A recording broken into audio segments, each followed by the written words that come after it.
Orient bell tiles studio से आप देख रहे हैं एबीपी न्यूज।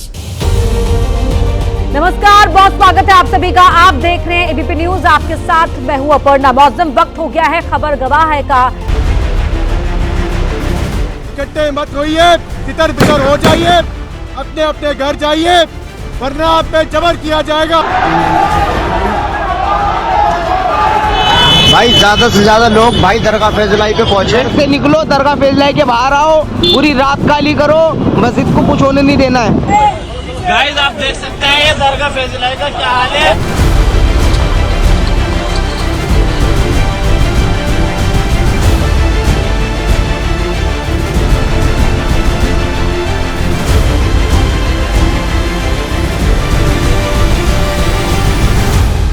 नमस्कार, मैं हूं चित्रा त्रिपाठी। शाम के 4 बज चुके हैं और इस वक्त मैं दिल्ली में उसी जगह पर हूं जहां पर बीती रात जमकर बवाल हुआ था।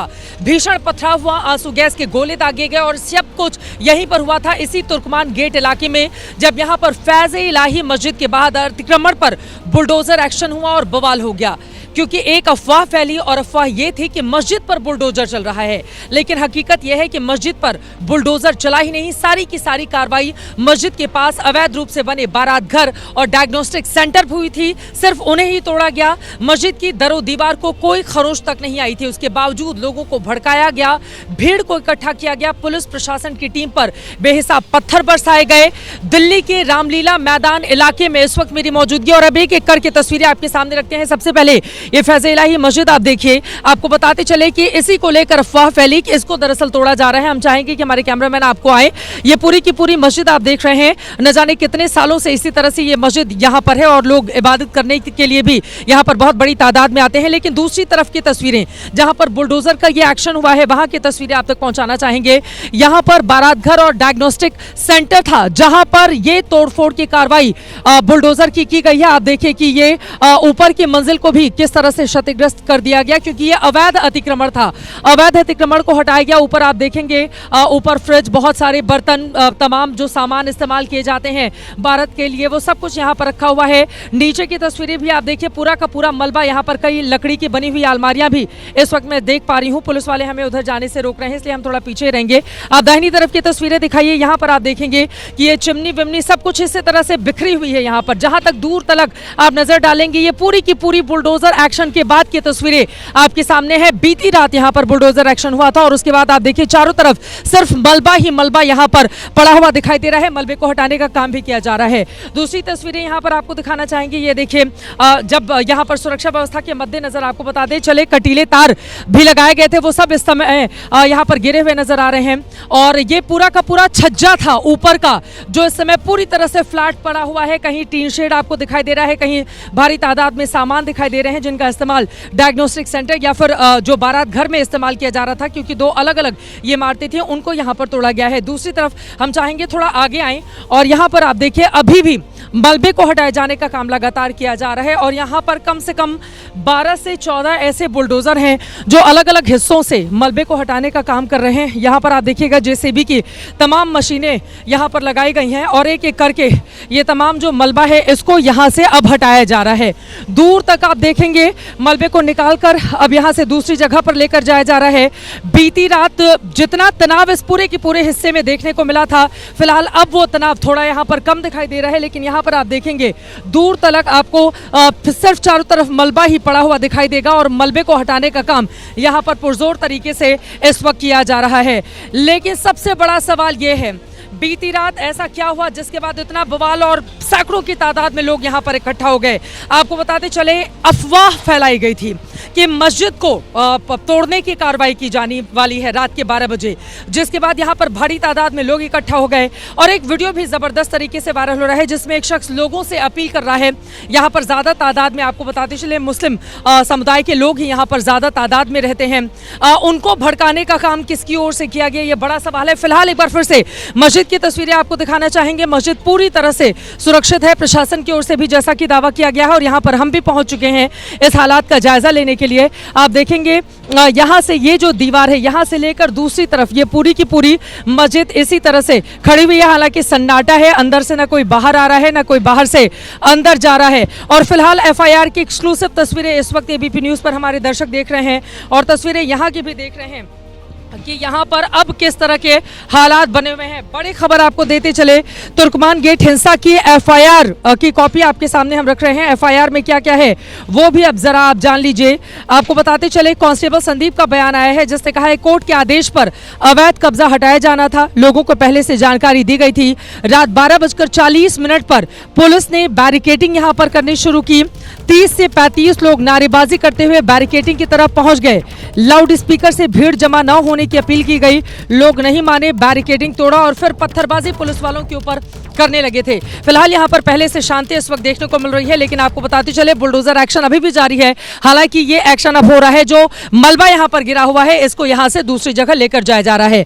मनोज वर्मा हमारे सहयोगी जुड़ चुके हैं ज्यादा जानकारी के साथ। मनोज, एफआईआर में क्या क्या है, ये एक्सक्लूसिव जानकारी हमारे दर्शक इस वक्त जान रहे हैं, लेकिन अब यहाँ से आगे क्या? अभी तो फिलहाल मैं यहाँ पर पहुंची हुई मीडिया कर्मियों और कुछ पुलिस कर्मियों के अलावा सिर्फ बुलडोजर ही हमें दिखाई दे रहा है जो यहाँ से मलबे को हटाने का काम कर रहा है। लेकिन अब यहाँ से आगे क्या? हालात तनावपूर्ण नहीं हो, आज की रात भारी नहीं हो, स्थिति बेकाबू नहीं हो, उसके लिए क्या इंतजाम किए गए हैं और एफआईआर की जो बड़ी बड़ी बातें हैं वो भी हमारे दर्शकों को बताइए मनोजा। जी बिल्कुल, देखिए जो एफआईआर है वो कांस्टेबल संदीप के बयान पर दर्ज की गई है। साफ तौर पर संदीप ने ये बताया है कि कोर्ट के आदेश के बाद एमसीडी ने क्योंकि फोर्स की मांग की थी और वो अपनी टीम के साथ यहाँ पर पहुँचे थे और यहाँ पर एसएचओ भी मौजूद थे, इसके अलावा पूरी टीम मौजूद थी। रात तकरीबन 12:40 पर जब यहाँ पर भीड़ इकट्ठा हो रही थी तब जो यहाँ की पुलिसकर्मी थे उन्होंने भीड़ को कहा कि आप लोग चले जाएं क्योंकि ये जो कार्रवाई हो रही है वो कोर्ट के आदेश के अनुसार हो रही है, लेकिन भीड़ यहाँ पर नहीं मानी और जैसा कि एफआईआर में लिखा हुआ है कि भीड़ ने पत्थरबाजी अंदर से शुरू कर दी। इसके अलावा पहले गाली गलौज किया, उसके बाद पत्थरबाजी शुरू कर दी और पत्थर जब मारने लगे तो उसके बाद भीड़ को तितर बितर करने के लिए पुलिस को आंसू गैस के गोले छोड़ने पड़े। इस कार्रवाई में जो उपद्रव हुआ उसमें 5 पुलिसकर्मी घायल हुए। इसके अलावा कांस्टेबल संदीप ने यह भी बताया कि वो 5 ऐसे शख्स हैं जिनको नाम से जानता है, उनके नाम भी जो हैं उसमें एफआईआर में मेंशन किए गए हैं। फिलहाल यहाँ की अगर मैं स्थिति की बात करूँ तो यहाँ स्थिति अभी सामान्य बनी हुई है। मेरे कैमरामैन अजी चाकू आपको अंदर की तस्वीरें दिखाएंगे जहाँ पर से हिंसा शुरू हुई थी, वहाँ पर अभी बैरिकेडिंग की गई है। यहाँ पर अभी भी जो मोबाइल पुलिस स्टेशन एक वैन है उसको यहाँ पर डिप्लॉय किया गया है। इसके अलावा पैरामिलिट्री फोर्स के जवान आपको यहाँ पर नजर आएंगे और ये जो जगह है जहाँ मैं इस वक्त मौजूद हूँ, यहीं से जो पत्थरबाजी की शुरुआत थी वो हुई थी। फिलहाल आप देख सकते हैं यहाँ पर आपको मीडिया कर्मी और पुलिसकर्मी, इसके अलावा पैरामिलिट्री फोर्स के जवानों के अलावा यहाँ पर आपको कोई भी नजर नहीं आएगा। यहीं से पत्थरबाजी की जो शुरुआत थी वो हुई थी और अभी भी जो पत्थर हैं वो आपको यहाँ कहीं ना कहीं पड़े हुए नजर आ जाएंगे। आप देख सकते हैं कुछ इस तरीके के ये पत्थर थे। ये जो आप पत्थर देख रहे हैं बड़े बड़े ऐसे पत्थर थे जो यहाँ पर पुलिस कर्मियों के ऊपर और जो पैरामिलिट्री फोर्स के जवान थे उनके ऊपर ऐसे बड़े पत्थर जो थे वो फेंके गए थे और जो ये गवाही दे रहे हैं कि जो भीड़ थी वो इसी जगह से आई थी और अचानक से उन्होंने उपद्रव मचाना शुरू कर दिया था। अब सबसे बड़ा सवाल यह है कि आखिरकार भीड़ को कौन उकसा रहा था, क्योंकि अब सवाल ये है कि इतनी बड़ी तादाद में पत्थर इकट्ठा कैसे किए गए, क्या ये सुनियोजित साजिश थी? मनोज, अहम जानकारी आप दे रहे हैं, जिस तरह की तस्वीरें आप दिखा रहे हैं और हमारे कैमरामैन राजेंद्र भी दिखा रहे हैं, ये अपने आप में काफी महत्वपूर्ण है। सवाल बड़ा यह है कि जब अतिक्रमण के खिलाफ यहाँ पर बुलडोजर एक्शन होना था, पहले से जानकारी दी गई थी, कोर्ट के आदेश पर यह बुलडोजर एक्शन हो रहा था, उसके बावजूद यहाँ पर इतनी बड़ी तादाद में लोग इकट्ठे कैसे हुए? पुलिस वालों पर पत्थरबाजी कैसे की गई? क्या पहले से बड़ी प्लानिंग तैयार की गई थी, सुनियोजित साजिश थी? जब कोर्ट का आदेश आया उसके बाद बुलडोजर एक्शन, तो फिर इस तरह का विरोध क्यों? अगर आपके पास वो पेपर्स नहीं है ताकि आप अपने आप को वैध करार दे पाएं और अगर अवैध इलीगल निर्माण पर इस तरह की कार्रवाई होती है तो फिर यहाँ पर सवाल खड़े होंगे और पूछे भी जाएंगे कि आखिर वो कौन कौन से चेहरे हैं जो इसके लिए जिम्मेदार हैं। आधी रात को यहाँ पर हालात, मानिए राजधानी दिल्ली का ये दिल कहा जाने वाला इलाका है। मेरे ठीक पीछे आप तुर्कमान गेट देख रहे हैं। लोग बड़ी तादाद में दिल्ली जब आते हैं तो यहाँ पर भी वो जरूर आते हैं और यहाँ पर इस तरह के हालात पैदा हो गए थे। फिलहाल हमारे सहयोगी मनोज वर्मा ने घायल पुलिसकर्मियों से बातचीत की है जिनके ऊपर बीती रात पथराव किया गया था। सुनिए। नाम है आपका? जी, मेरा नाम कांस्टेबल विक्रम है। विक्रम जी, क्या हुआ था कल? कितने बजे आप ड्यूटी पर पहुंचे थे? कितनी भीड़ थी? क्या हुआ था? जी हमारी ड्यूटी थी 11:30 रात से, SHO साहब के साथ में ड्यूटी थी। वहाँ पे 11:30 से हम वहाँ तैनात थे। भीड़ बहुत ज़्यादा हो गई थी वहाँ, उसको हम घर जाने के लिए बोल रहे थे। साहब ने, SHO साहब ने बहुत बार बोला उनको जाने के लिए। काफ़ी आज मंजिल तक उनको पीछे भी कर दिया था। फिर वहाँ से ही पथराव चालू हो गए थे और साहब को भी लगे, फोरहेड पे साहब को चोट लग रही है और फिर बाद में मुझे चोट लगी।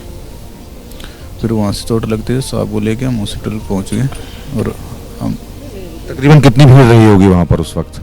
तकरीबन तो अंदाज़ा नहीं लगा सकते, बाकी 2 के आसपास तो मेरे साथ हो गई हो, क्योंकि दिख नहीं रहा था ना, अंधेरा भी था, काफ़ी दूर तक भीड़ ही भीड़ दिख रही थी। 3 रास्ते हैं, तीनों रास्तों में भीड़ ही भीड़ थी। तीनों रास्तों से पथराव हो रहा था मस्जिद के सामने से कि सिर्फ एक ही सामने वाले रास्ते से? एक जो गेट था उससे ही पथराव चालू हुए थे। वहाँ से वो गेट को बंद करने की कोशिश में वहाँ से पथराव चालू हो गए थे। जो भीड़ थी कोई नारेबाजी भी कर रही थी उस वक्त वहाँ? नाराबाजी तो बस एक ही वो सुना था मैंने, तुम्हारा खून ठंडा पड़ गया आगे, पता नहीं ऐसा ऐसा नारा दे रहा था। हेड कांस्टेबल जयसिंह भी हमारे साथ मौजूद हैं, उनसे भी बात करते हैं। जयसिंह जी, आपको भी जल सिंह हमारे साथ मौजूद हैं। जल सिंह जी, जब आप वहाँ पर मौजूद थे क्या देखा आपने, कितनी भीड़ थी? सर हमारी duty as law and order साहब के साथ लगी हुई थी, तो अजमंजिल के पीछे काफ़ी भीड़ थी, बैरिकेड लगे हुए थे और चेतावनी के साथ समझाया जा रहा था। हमारे SHO साहब बड़े पीसफुली समझा रहे थे सभी को, लेकिन भीड़ इतनी उग्र हो गई कि बैरिकेड तोड़ने लग गए, उसमें चढ़ने लग गए। फिर उनको समझाया गया, काफ़ी समझाने की कोशिश की गई, लेकिन नहीं समझ पाए लोग को। तो गलियों से पत्थर मारने लग गए और रोड से पत्थर मारने लग गए, जिसमें हमारे SHO साहब भी इंजर हैं, हमारे साथी विक्रम जी इंजर हैं, मेरे बैक में चोट है। ये सर उसके कितने बजे का वक्त रहा होगा और कितनी भीड़ रही होगी वो? सर नाइट के लगभग 12:30 बजे से 1 बजे के बीच में हमारे चोटें आ चुकी थी, हम हॉस्पिटल चले गए थे। उसके बाद क्या चल रहा था, ज़्यादा कितना था नहीं पता सर। ड्यूटी तो पहले शुरू हो गई होगी, तो क्या भीड़ उस वक्त मौजूद आनी शुरू हो गई थी वहाँ पर? हमारी ड्यूटी 11 बजे से साहब के साथ थी। उस टाइम भीड़ नॉर्मल थी, क्योंकि हटाया जा रहा था पहले से ही। सब पता था कि भाई जो कोर्ट के ऑर्डर हैं उसके हिसाब से काम होगा, एज पर लॉ ऑर्डर जो भी होगा, बाकी कोई दिक्कत नहीं है सर। भीड़ हट गई थी, चली गई थी, फिर अचानक से दोबारा से आया वापस? फर्स्ट में चली गई थी, बाद में फिर जाके देखा तो अचानक भीड़ आना चालू हो गई थी, फिर बैरिकेड तोड़ना चालू हो गई। जी सर। पत्थर लेकर आए थे अपने साथ? नहीं सर, साथ में नहीं लेकर आए, वो सीवर का काम चल रहा था, टूटा हुआ रोड था, तो जो ग्रेवल रोड होती है उसको जितना छोटा आया बड़ा आया जैसा आया वैसे ठीक है, ऐसा था सर। तो लगता है कि पूरी प्लानिंग थी, जब सब कुछ पता था, और क्या प्लानिंग के तहत उन्होंने ऐसा किया? ये चीज़ नहीं कह सकते सर, ऐसा कुछ हम तो as a law and order duty कर रहे थे सर। भीड़ बहुत ज़्यादा थी?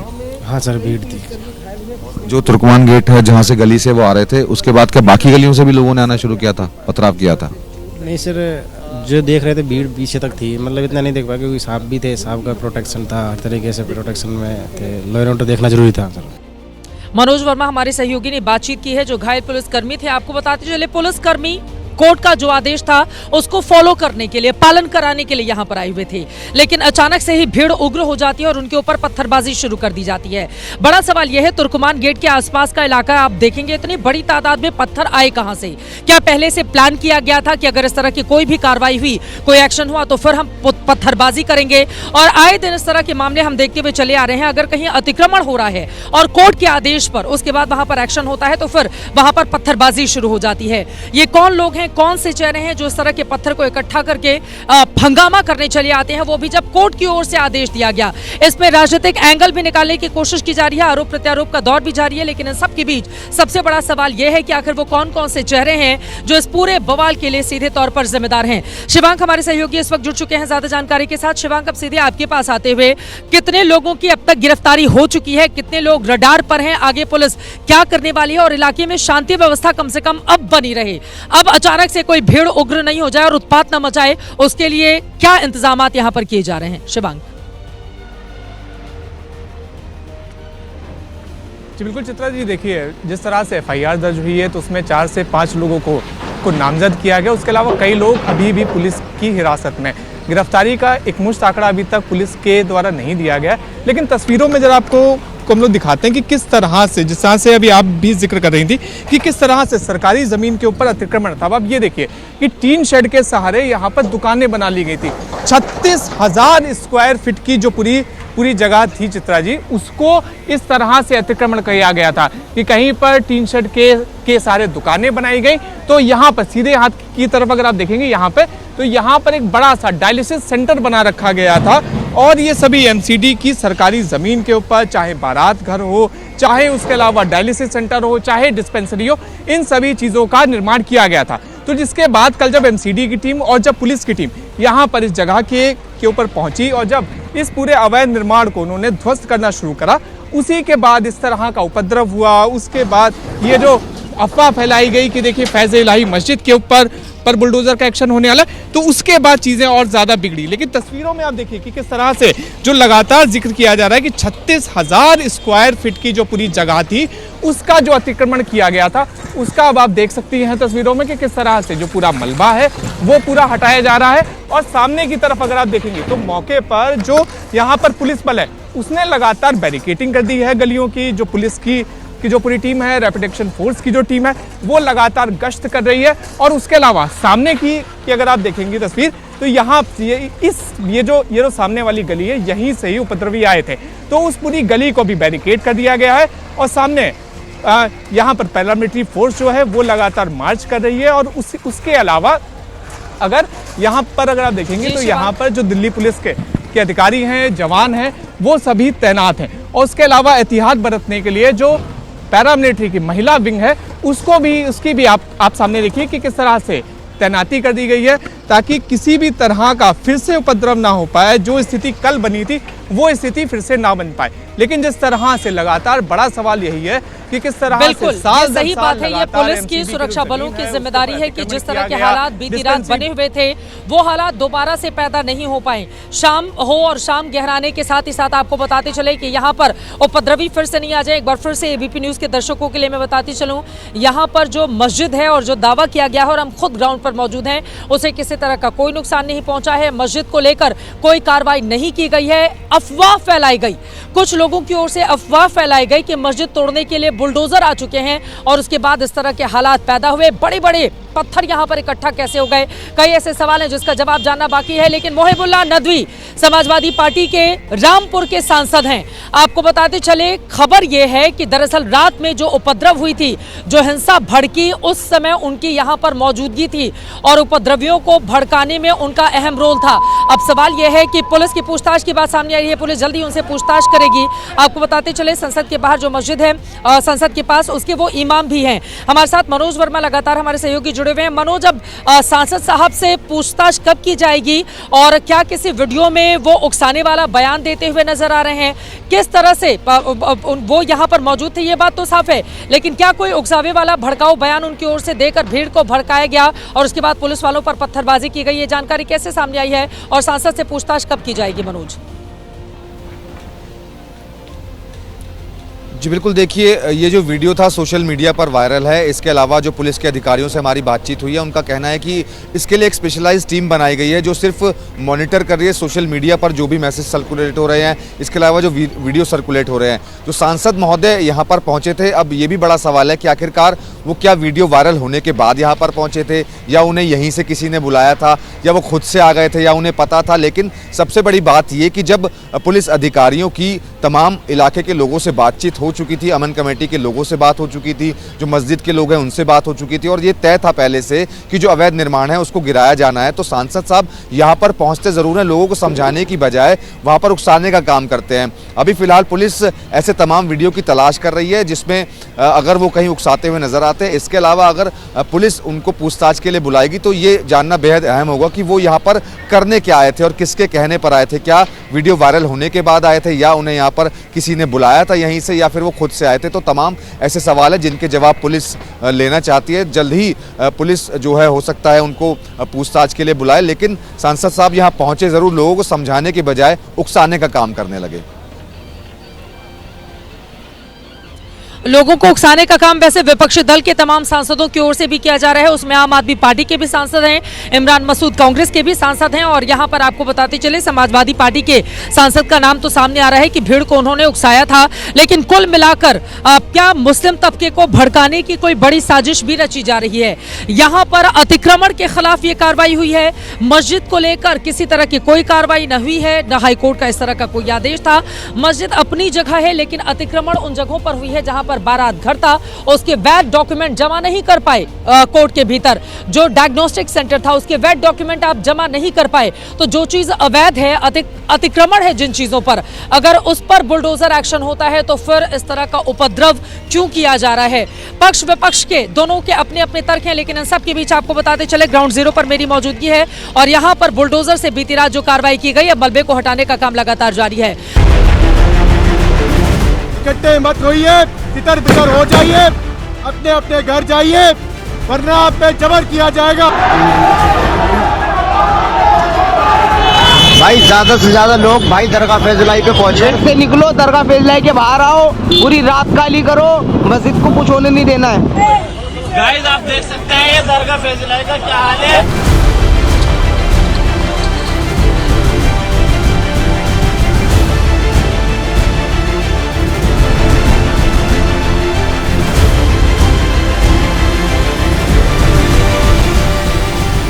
इस वक्त ग्राउंड जीरो पर मेरी मौजूदगी है, जिसकी कवरेज लगातार आज पूरे दिन भर आप देख रहे हैं एबीपी न्यूज पर। आपको बता दें मेरे ठीक पीछे आप देख रहे हैं बुलडोजर जो अतिक्रमण गिराया गया था बीती रात, अब उसके मलबे को हटाने का काम यहां पर कर रहा है। दूसरी तरफ आप देखेंगे ये वो मस्जिद है जिसको लेकर रात में काफी बड़ा बवाल हम सब ने देखा था, लेकिन फिलहाल अभी यहाँ पर पूरी तरह से सन्नाटा पसरा हुआ है। मस्जिद की तस्वीरें, तुर्कमान गेट का इलाका है और ये फैज़े इलाही मस्जिद है जिसके बाहर अतिक्रमण पर बुलडोजर एक्शन हुआ और उसके बाद यहाँ पर जबरदस्त बवाल देखने को मिला। दूसरी तरफ हम जाएंगे, हमारे कैमरामैन आपको दिखाएं, ये वो बारात घर है जो बहुत बड़ा सा था और आप देखिए जिस तरह से बुलडोजर एक्शन यहाँ पर हुआ है, पूरी तरफ से ये मलबे में तब्दील हो चुका है। जितने सामान अंदर पड़े हुए इस वक्त दिखाई दे रहे हैं और कोई भी यहाँ पर इस बारात घर को लेकर दावे वाला सामने नहीं आ रहा है, लेकिन राजनीति इस पूरे मामले को लेकर गर्मा गई है। आपको बताते चले अवैध अतिक्रमण के खिलाफ ये कार्रवाई हुई है।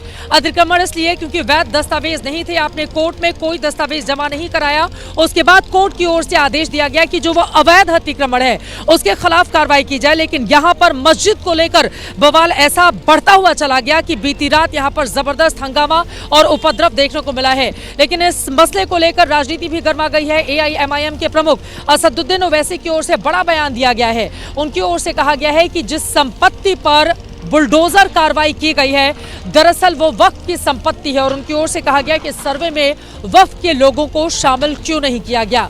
और क्या कुछ कहा गया है असदुद्दीन ओवैसी की ओर से, सुनिए। इस बात को समझने की जरूरत है वो तमाम जायदाद जो है वो वक्फ की है। जो पिटिशनर है सेव इंडिया फाउंडेशन, ये लोग कोर्ट को जाते हैं, इनका बैकग्राउंड मुझे मालूम है, इनका बैकग्राउंड आरएसएस का है। ये लोग कोर्ट को गए, सेव इंडिया फाउंडेशन और एमसीडी को पार्टी बनाया गया, तो कोर्ट ने ये कहा कि एक जॉइंट सर्वे रिपोर्ट है जिसको ने एंक्लोज किया। अच्छा, ये जॉइंट सर्वे में कंडक्ट कौन कर रहा है? एमसीडी के लोग, डीडीए के लोग और आपके एलएनडीओ के लोग, रेवेन्यू डिपार्टमेंट के लोग और पुलिस ऑफिशियल्स। भाई जब जायदाद वक्फ की है तो वक्फ क्यों नहीं है सर्वे में?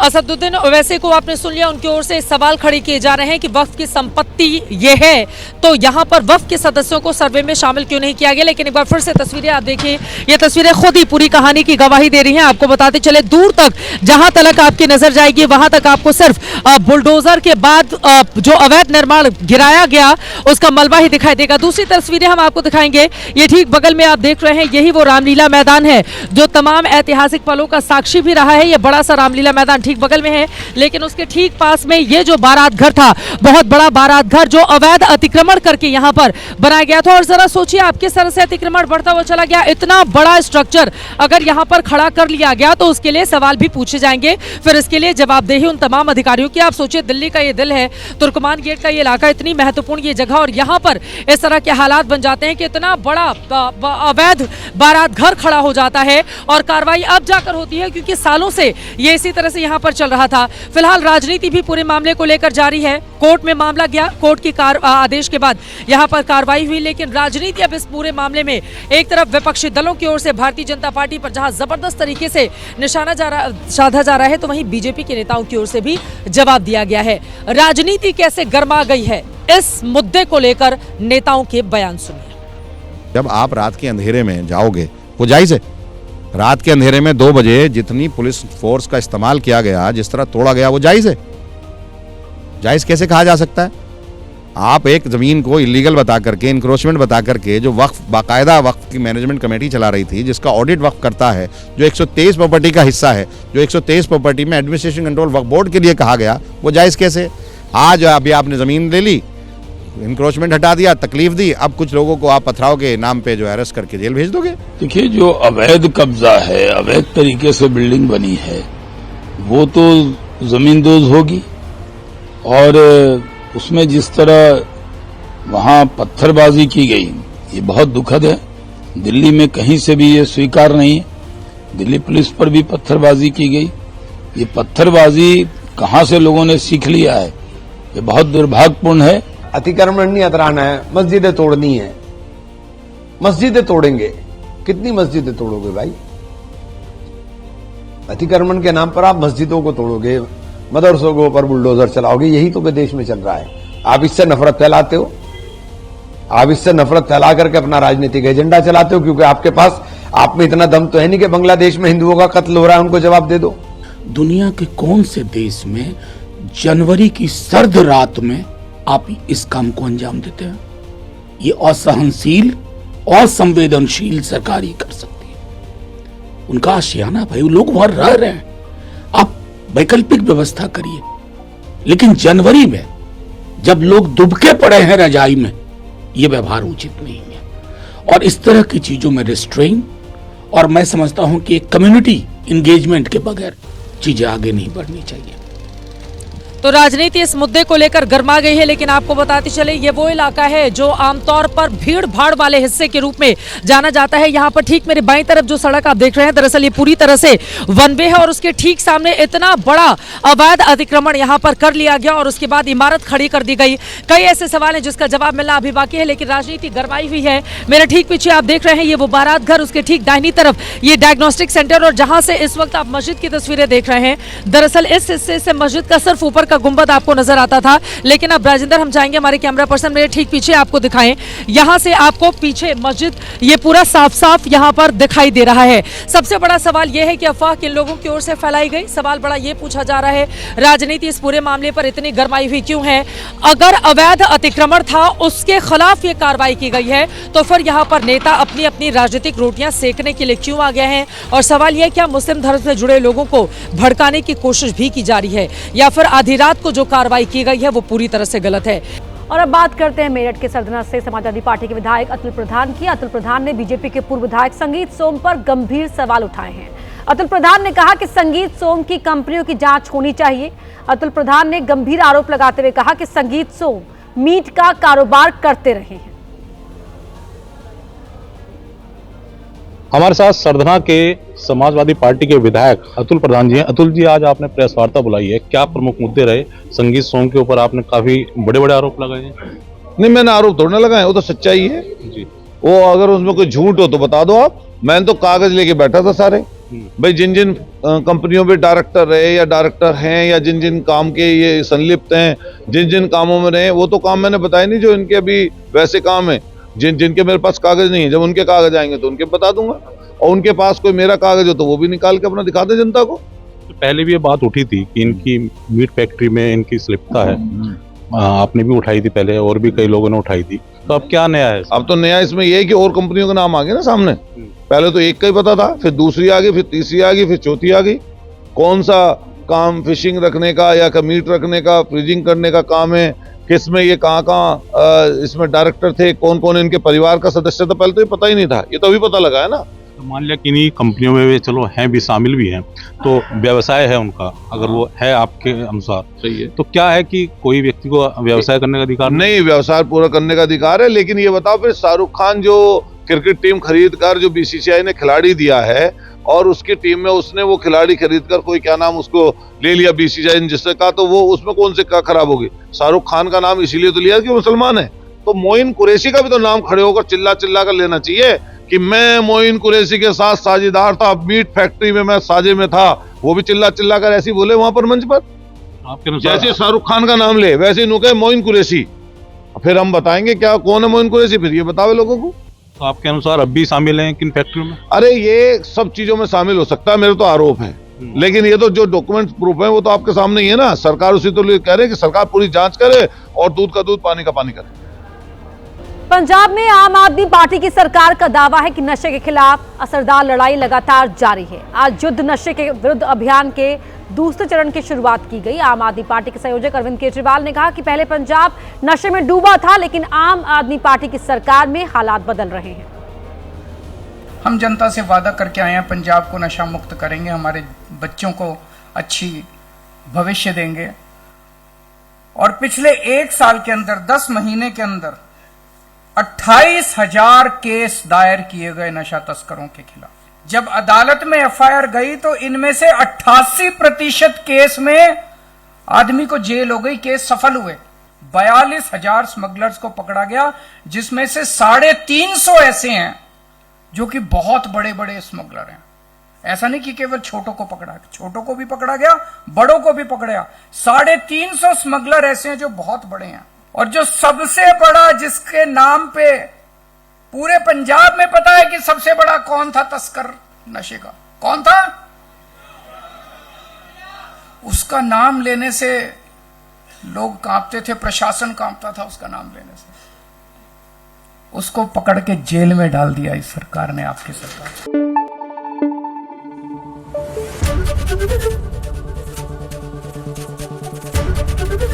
एबीपी न्यूज आपको रखे आगे।